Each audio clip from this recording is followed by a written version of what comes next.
இன்னைக்கு பீட்ரூட் பொரியல் எப்படி பண்ணுறதுன்னு கௌரி சமையல் அறையில் பார்க்கலாம். ரொம்ப சத்தான காய் இது. குழந்தைங்களுக்கும் ரொம்ப பிடிக்கும். ஏன்னா கலர்ஃபுல்லாக இருந்தாவே குழந்தைங்களுக்கு பிடிக்கும். ஹீமோக்ளோபின் இன்க்ரீஸ் பண்ணுறதுக்கு இது நல்லா ஹெல்ப் பண்ணுது. பீட்ரூட் சட்னின்னு கூட நான் ஏற்கனவே அப்லோட் பண்ணியிருக்கேன். அளவு வந்து ஒரு 4 பேர் சாப்பிட்லாம். பீட்ரூட் எப்படி கட் பண்ணுறதுன்னு பார்க்கலாம். இந்த மாதிரி ஃபைனாக கட் பண்ணணும். அப்போ தான் சீக்கிரமாக வெந்துடும், சாப்பிட்றதுக்கும் நல்லாயிருக்கும். இப்போ பீட்ரூட்டை வந்து பீலரில் வராது, கத்தி வச்சு தோலை உரிச்சிட்டு நல்லா கழுவிக்கோங்க. இப்படி ரெண்டாக கட் பண்ணிக்கிட்டு இப்படி ஸ்லைஸாக அறுத்துக்கோங்க.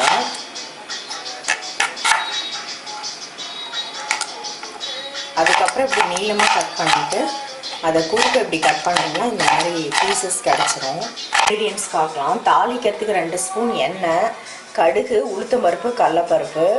இப்போ சப்போஸ் ரொம்ப சின்ன குழந்தைங்க கடுகு உளுத்தம் பருப்புலாம் சில பேர்த்துக்கு பிடிக்காது, குழந்தைங்களுக்கு பொறுக்கி வச்சுருப்பாங்க. அப்படி இருந்தால் நீங்கள் அதை ஸ்கிப் பண்ணிட்டு கடுகும் சீரகமும் மட்டும் கூட தாளிச்சிக்கலாம். உங்கள் குழந்தைங்களுக்கு தகுந்த மாதிரி நீங்கள் அட்ஜஸ்ட் பண்ணிக்கோங்க. அவங்க சாப்பிட்றது தான் ரொம்ப முக்கியம். சால்ட்டு தேவையான அளவு, வரமிளகாத்தூள் கொஞ்சமாக ஒரு 1/4 ஸ்பூனு, வெங்காயம் ஒரு அரை வெங்காயம் சாப் பண்ணி வச்சுருக்கேன், 2 பச்சை மிளகா பெருசாக உடச்சி வச்சுருக்கேன், கருவேப்பிலை கொஞ்சம், கொத்தமல்லி, தேங்காய் ஒரு டேபிள் ஸ்பூன் லாஸ்ட்டாக போடுறதுக்கு. பீட்ரூட் 1/4 கிலோ வந்து நான் சொன்ன மாதிரி பொடியாக சாப் பண்ணேன். நல்லா ஜூஸியாக இருந்துச்சு.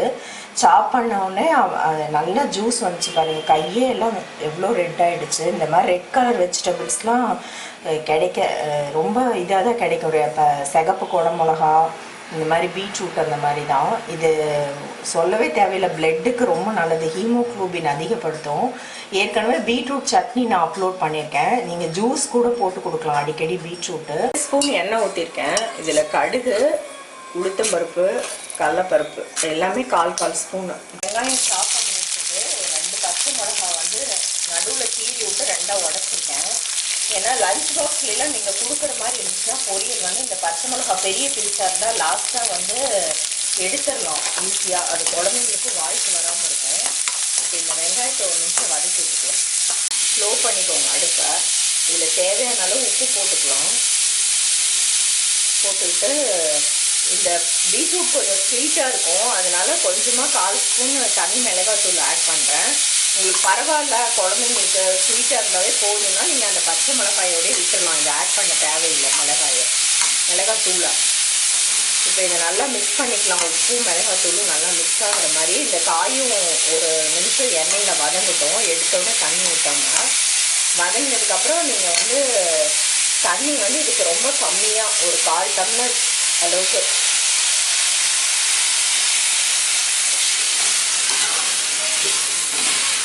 இந்த அளவுக்கு ஊற்றுனீங்கன்னா போதும். ஏன்னா இது சீக்கிரமாக குக் ஆகிடும். இதை வந்து ஒரு மூடி போட்டு நல்லா கொதிச்சதுக்கப்புறம் மூடி போட்டு ஒரு மீடியமான ஃப்ளேமில் வச்சிட்டிங்கன்னா 3 நிமிஷத்தில் குக் ஆகிடும். இது ஒரு 3-4 நிமிஷத்துலேயே வெந்து போச்சு. இப்போ ஓப்பன் பண்ணி பார்த்தது, இது கட் பண்ணி பார்த்தாலும் தெரியாது. நீங்கள் சாப்பிட்டு பாருங்கள் ஒரு பீஸு. குழந்தைங்களுக்கு இன்னும் குலைவாக வேணும்னா இன்னும் 1 நிமிஷம் கூட வச்சுக்கலாம். இன்னும் சாஃப்டாக வேணும் அப்படின்னா இன்னும் 1 நிமிஷம் கூட நீங்கள் வேக வச்சுக்கலாம். இப்போ வந்து இதில் வந்து நீங்கள் பச்சை மிளகாயை ரிமூவ் பண்ணுறேன்னா இந்த ஸ்டேஜில் நீங்கள் ரிமூவ் பண்ணிக்கலாம். பெருசாக கட் பண்ணி போட்டுருந்தோம், அதனால் ஈஸியாக தெரிஞ்சிடும். ரொம்ப பொடியாக கட் பண்ணிங்கன்னா அது வாய்க்கு வந்துடும். குழந்தைங்களுக்கு நான் சொல்கிறேன், லஞ்ச் பாக்ஸில் கொடுத்து விட்ற மாதிரி இருந்துச்சுன்னா இந்த மாதிரி நீங்கள் எடுத்துக்கலாம். பாக்ஸில் போடும்போது கூட கண்ணுக்கு தென்பட்டுச்சுன்னா எடுத்துக்கலாம். லஞ்ச் பாக்ஸில் போடும்போது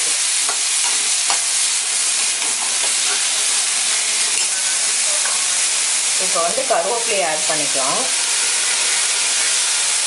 நல்லா மிக்ஸ் பண்ணிக்கலாம்.